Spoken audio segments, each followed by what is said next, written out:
কোটা সংস্কারের দাবিতে আন্দোলনরত শিক্ষার্থীদের সাথে সংঘর্ষে রংপুরের বেগম রোকেয়া বিশ্ববিদ্যালয়ের একজন শিক্ষার্থী নিহত হয়েছেন, আহত হয়েছেন অনেকে। রংপুর থেকে আমাদের সাথে যুক্ত হচ্ছেন মেরিনা লাভলি। মেরিনা লাভলি, রংপুরের এই মুহূর্তে সার্বিক অবস্থা কেমন দেখছেন, আমাদেরকে বিস্তারিতভাবে তুলে ধরুন।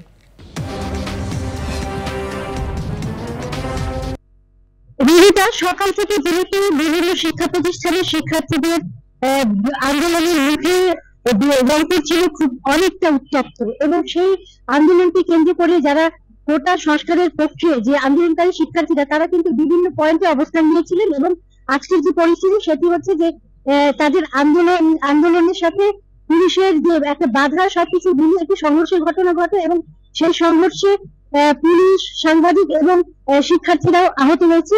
এর মধ্যে আবু সাইদ নামের এক শিক্ষার্থী রোকেয়া বিশ্ববিদ্যালয়ের 4th বর্ষের ইংরেজি বিভাগে সে কিন্তু নিহত হয়েছে, এবং এর মধ্যে রংপুর মেডিকেল কলেজ হাসপাতালে ভর্তি রয়েছে 20 জনেরও বেশি শিক্ষার্থী, তারা চিকিৎসা নিচ্ছে। এবং আমার সাথে যে কথা হয়েছে রংপুরের মেট্রোপলিটন পুলিশের উপ পুলিশ কমিশনার আবু মারুফ হোসেনের সাথে কথা হয়েছে, তিনি যেটি জানিয়েছেন যে পরিস্থিতি এখন পর্যন্ত অনেকটা উত্তপ্ত, এবং তারা পরিস্থিতি নিয়ন্ত্রণের জন্য বিজিবির কাছে ফোর্স চেয়েছেন।